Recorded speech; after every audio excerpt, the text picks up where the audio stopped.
El próximo parámetro del que cual vamos a estar hablando es de los ataques básicos. Vamos a ver este video. Aquí vamos a ver la secuencia de ahorcamiento, palanca de brazo y lo último que sería el triángulo de piernas que surge de ya cuando la persona está al extremo de escapar. Pero podemos ver una secuencia bien interesante que son fáciles y sencillas para los principiantes, pero que a la misma vez a las personas que ya estamos con un rango un poco más avanzado nos hace controlar mejor al oponente y tener más opciones.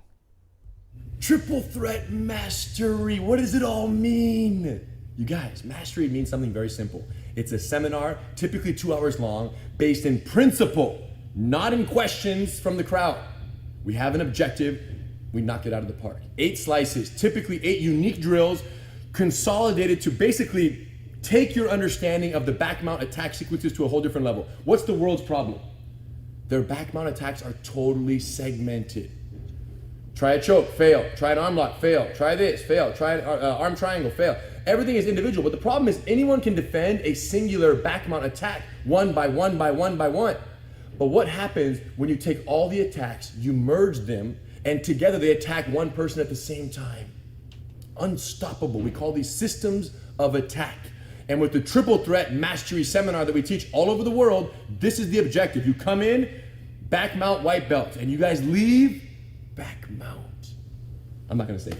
I'm not gonna say it. Let me get your back right here, face the crowd. Let me get the back, face the crowd. Here's the deal. You got Sam Fernandez, the tightest back mount in the Gracie Academy. I'd say second to none. Actually, no, second tightest back mount in the Gracie Academy. His back mount is legit. Gets on there, attacks everybody, catches black belts from the back, and the hardest person for me to submit because he took his back mount triple threat mastery offensive understanding to such a level that he now speaks the language and I can't catch him.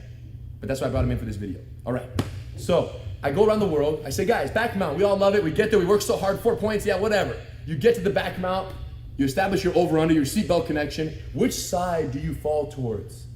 The first question I ask. And there's 50, 70, 120 people in the room, including black belts. Black belt raises his hand, fall to the overhook. Fall to the overhook side. Boom. What's the reasoning? Because on the overhook, in the Gracie Combatives beginner program, it's called the strong side. From here you have chokes, bow and arrow, rear naked, all kinds, gable grip. You have many choke options and they're so readily available because the person falls in the bucket of water. His head is the water, my arm and body create a bucket. His head is falling in the bucket, okay, which is not true on the other side. So the chokes are so readily available, we want that. Now, let me say this slowly so it penetrates.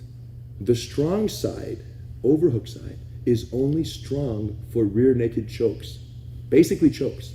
It's not strong for triple dynamic systems of attack, and it's not strong for control because I don't own his bottom shoulder. Everything has changed, and I don't even blame guys who say, yeah, fall to the overhook side, because I learned that when I was a kid. But things have changed, and now I fall to the weak side for life. I'm gonna show you why in a second. Starting on this side, here's the problem. There's only one thing for me to attack, generally speaking here, it's his neck. And even though there's different ways to attack a neck, it's only one neck, which means his defense is pretty simple. Control, frame on the inside, and now I'm totally done. If his head slips, now you're fighting to keep something before losing everything. Let's switch sides. Enough with the strong side. Let's go to the weak side, the true strong side. Over, under, hooks are in. You fall towards the underhook. Why is this so amazing? If I have a choice, I want to fall this way. Why is this so amazing? Because you own the bottom shoulder. So if nothing else, he can't just take this arm and put it over his head like he did on the other side because it's under his armpit. Grab it, put it over your head. He can't, it's stuck in his armpit. Number one. Number two, from the weak side, underhook side, you can create a very unique attack position, control position called the triple threat. Pay attention, I'm only gonna show it once. Top foot on the pelvis. Hips removed. Bottom foot on the abdomen. 90-degree angle. Your head remains his pillow. Meaning if your head's back here and he has his own ground pillow, no good. You must own the ground. Whoever owns the ground owns the back mount. This is called the triple threat. Why? Because from here, what do we have? Choke. If he defends the choke, arm lock, because I had the underhook.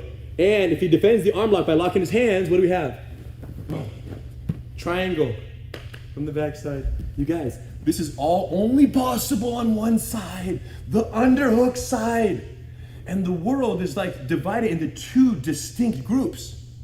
There's overhook, team overhook, and there's team weak side for life. You guys, this is so serious that one guy at a seminar in Toronto finished a seminar, 2 weeks later get a Facebook image message. He got a tattoo on his calf that said WS4L. Really? Yes! That's how team weak side he is, you guys. Everything changed. Underhook. Fall. I already told you this part. Hips, bite, curl. From here, waterfall, control. Dominate the neck.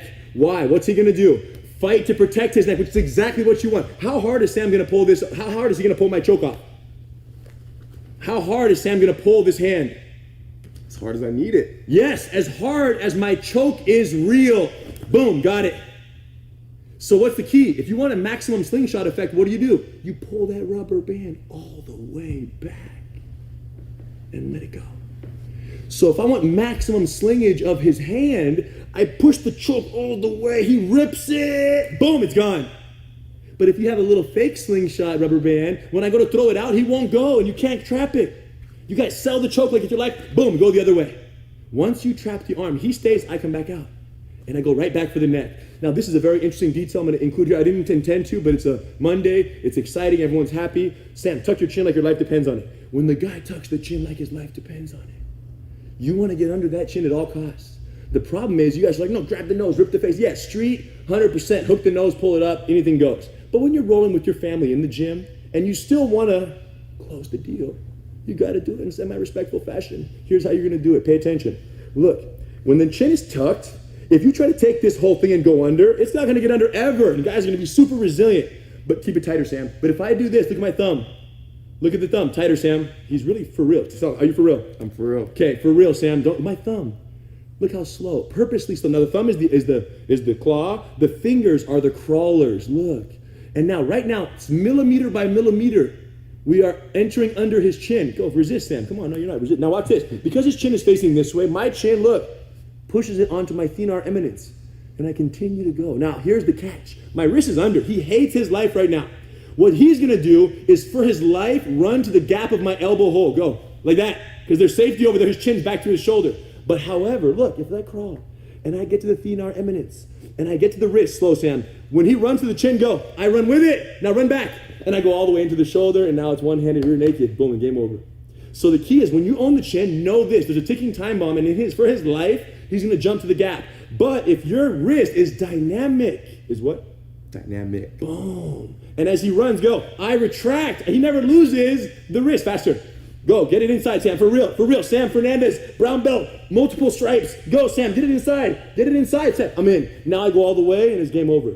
The point is, you guys own the chin, own the choke. Guillotine, same thing. Rear naked, same thing. This is principle-based learning, you guys. It doesn't get better than this. Now, from here, as you're squeezing, game over. It's game over because I got his neck. However, sometimes the guy's so low, or he's like trying to swim his hand back inside your foot over there, so you feel like, man, instead of going for the choke right now, he's about to get back in. Watch what we do.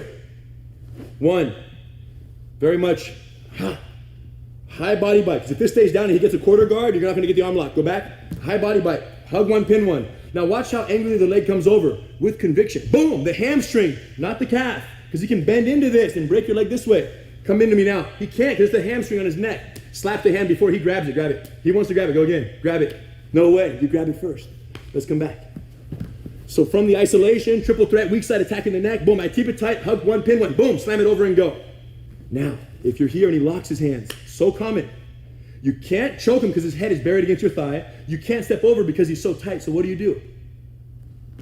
Cross the river, grab the ankle. Walk me around a little, Sam. Yeah, here we go. He's tight, he's defending, tight, look, stretch the legs. Cross the river, grab the ankle. Because you have an artificial leg here, you can take your leg out. This is the artificial leg. His arm is trapped by this arm. Now watch.